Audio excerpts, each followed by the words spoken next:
नाज़िर टंडोजाम जे police ground में तालीम खाते इम्ताल हैदराबाद बहराड़ी पारां सालाना रांदियुनि जो मुक़ाबलो मुनक़िद कयो वियो। वधीक ॾिसो था मेरान टीवी रिपोर्टर इमरान अली सोज जी रिपोर्ट। तालीम खाते हैदराबाद बहराड़ी तरफां पढ़ंदी सिंध वधंदी सिंध जे सिरे हेठि टंडोजाम जे पुलिस ग्राउंड में सालाना रांदियुनि जो जेको आहे मेलो सजायो वियो आहे, जंहिंमें तालका हैदराबाद बहराड़ी समेत शहर जे जेको आहे प्राइमरी स्कूलनि जे नंढनि ॿारनि हिननि रांदियुनि में हिसो वरितो आहे। हिते जेको आहे 30 खां मथे रांदियुनि जा मुक़ाबला थी रहिया आहिनि। अचो त हिते जेको आहे तालका एजुकेशन ऑफिसर आहे उन ई ऐं ॿिया जेके उस्ताद आहिनि ऐं शागिर्दनि सां जेको हिन रांदियुनि में हिसो वठी रहिया आहिनि उन्हनि सां ॻाल्हायूं त उन्हनि जो वधीक छा चवणु आहे। जीअं त अॼु असांजो ही स्पोर्ट्स गाला programme तालका education officer Iqbal Jamali साहब जे चवण ते असां ऑर्गेनाइज़ करायो।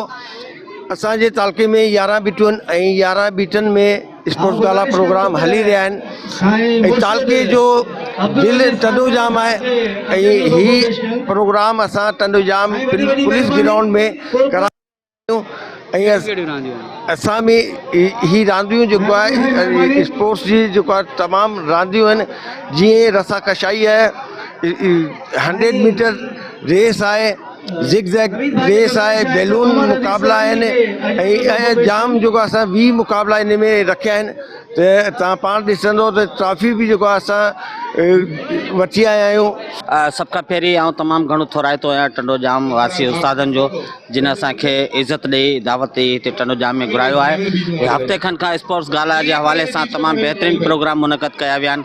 हिन खां पहिरीं 9 तारीख़ ते हुसड़ी शहर में थियो, हाणे अॼु जेको आहे सो टंडोजाम शहर में असांजा बाला ऑफिसरनि जो हुकुम तहत सही गैर रस्मी जेके रांदियूं आहिनि, गैर निसाबी, हिननि सां असांजे शागिर्दनि में हिकिड़ी अवेयरनेस पैदा थींदी आहे, नशोनुमा में वाधि थिए थी ऐं ॿार तमामु बहितरीनु अंदाज़ में ख़ुशि मिज़ाज में ही रांदियूं रहनि पिया।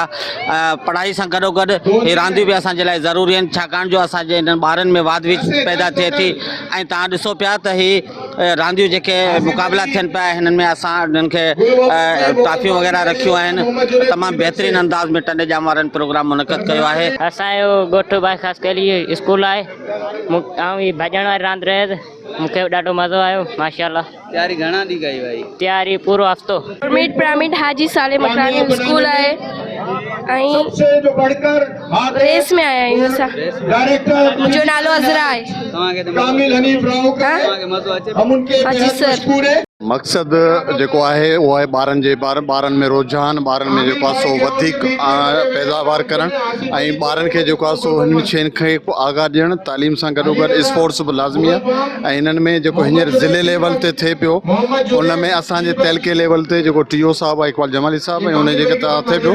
अॼु जेको टंडोजाम में नवीद भाई ऐं आरिफ भाई जे थ्रू जेका हीअ शइ थी रही आहे तमामु बहितरीनु थी रही आहे ऐं तक़रीबन सभिनी स्कूलनि जी नुमाइंदगी ॾिनी वई आहे ऐं इन में ॿारनि जो जज़्बो ऐं जोश वधे पियो ऐं इन में जेको आहे सो ॿारनि खे या कारकर्दगी करण में पेश करण में जेको आहे सो पंहिंजे पाण खे पेश करणो थो पए। रहीम सबसे पहले तो अब्दुल नवीद राजपूत साहब, हनीफ राजपूत साहब, आरिफ बाबू, कायम खानी भाई और दीगर की ये बेहतरीन काविशें हैं जिनकी वजह से तालीम के साथ साथ ये हेल्दी एक्टिविटीज़ इन्होंने ऑर्गेनाइज़ की टंडोजाम में पुलिस ग्राउंड में। इससे क्या होगा कि बच्चों की जो मेंटली हेल्थ है वो ग्रोथ करेगी और इस किस्म की एक्टिविटीज़ तमाम गवर्नमेंट स्कूल्स की जब होती रहेंगी तो इस जो दूसरे बच्चे जो स्कूल नहीं आते वो गवर्नमेंट स्कूल्स के अंदर एडमिशन भी लेंगे और ये total credit goes to Hanif Rajput sahab, Abdul Naveed Rajput sahab और आरिफ बाबू और इनकी टीम को जाता है। इन्होंने बहुत ज़बरदस्त तरीके से इस चीज़ को ऑर्गेनाइज़ किया और मुझे बहुत खुशी हुई। माशाल्लाह बहुत हेल्दी एक्टिविटीज़ हो रही हैं।